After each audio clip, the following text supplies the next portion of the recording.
My name is Scott Nichols. I am giving a presentation on the client-server relationship for my senior project.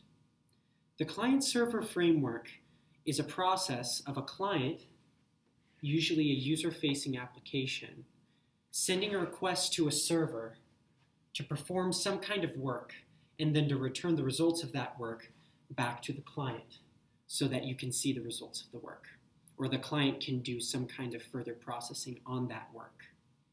An example in the real world is when you open your web browser and you want to go to facebook.com, your computer acts as the client. The computer makes a request to facebook.com to generate a web page and send it back to you so that you can enjoy the content of facebook.com. Now, there are some inherent challenges in this framework. For instance, when you're working on a computer and writing a program yourself, everything happens one after another. Well, when you're sending a request to another program that might take some time to complete the work that it needs to do, it may not be as quick as running your code just one line after another. So because of this, there's a solution called callback functions. The client, when it makes a request, sends additional information across the wire to the server. And it essentially tells the server to call that function when it's done doing its business. And then when it's done with whatever it needs to do, the client will be able to recognize that the server has finished and it has received the work performed. An example of this is as if I asked my son to go to the store to buy some milk for me.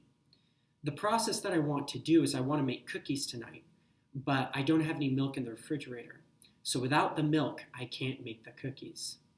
So I send my son along with the request to get the milk from the store.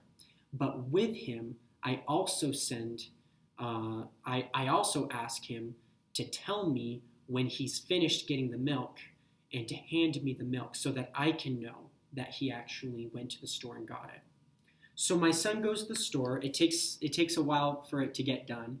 He gets the milk from the store and he finally comes back about an hour later and he tells me I have the milk and he gives it to me.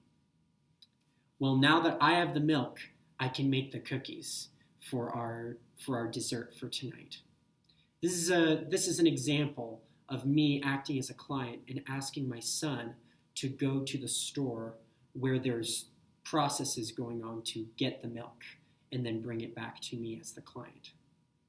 In my senior project, I make internet requests to a server to reserve family history information for ancestors that I've shared with a group of my family members.